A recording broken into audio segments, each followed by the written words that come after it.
অল্প সময়ে এবং কম খরচে বিকালের নাস্তা বানাতে চাইলে ঝটপট এটা বানিয়ে ফেলুন। আমি এখানে নিয়েছি 1 কাপ ময়দা, 1 চামচ কালো জিরা, হাফ চামচ আস্ত জিরা, 1/4 কাপ সয়াবিন তেল। তারপর সবগুলো উপাদান ভালো মতো মিশিয়ে নিয়েছি। উষ্ণ গরম পানি অল্প অল্প করে দিয়ে সুন্দর একটা ডো বানিয়ে নিয়েছি। এরপর 10 মিনিটের জন্য রেস্টে রেখে দিয়েছি। এদিকে 3টে মাঝারি সাইজের আলু নিয়ে সিদ্ধ করে চোচা ছাড়িয়ে দিয়েছি। আলুগুলো ভালো মতো ম্যাশ করে নিয়ে 1 চামচ লবণ, হাফ চামচ হলুদের গুঁড়া, হাফ চামচ কাশ্মীরি লাল মরিচের গুঁড়া, কাঁচা মরিচ কুচি, ধনিয়া পাতা কুচি দিয়ে ভালো মতো মাখিয়ে নিয়েছি।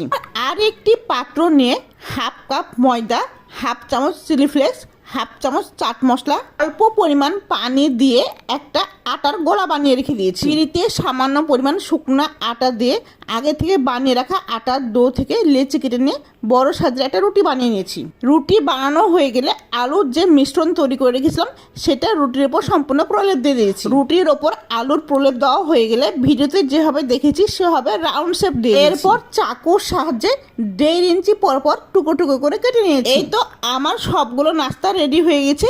এবার ময়দার গোড়াতে চুবিয়ে তেলে ভেজে নেবার পালা। চুলাতে কড়াই বসিয়ে তেল হালকা গরম হয়ে আসলে একটা একটা করে ময়দার গোড়াতে চুবাবো আর গরম তেলে ছেড়ে দিব। চুলার আঁচ হালকা হিটে রেখে সবগুলো ভালো মতো ভাজা ভাজা করে ভেজে নিতে হবে। এখন নাস্তাগুলো কি সুন্দর বাদামি কালার ধারণ করেছে।